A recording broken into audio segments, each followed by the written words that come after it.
Have you ever heard of the blotting method? The blotting method is a great technique for remembering what you have read faster and helps you retain large amounts of information longer. Hi, my name is Ms. Ezine, and in today's video, I'm going to teach you about the blotting method so you can retain what you have read faster and longer. As a student, this is mouth-watering because you have lots to learn in a short period of time. The blotting method involves reading what you want to learn, closing it, and then writing what you remember from it without looking at the book. Now let's look at this example. This article on depression by the World Health Organization.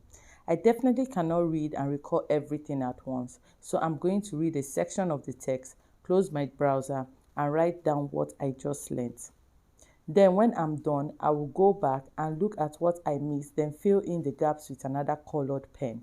Then I will move on to the next section and repeat the same process till I'm done with the whole article. Finally, when I'm done reading the whole article, I will go through my notes and study the areas I forgot that is written in a different colored pen.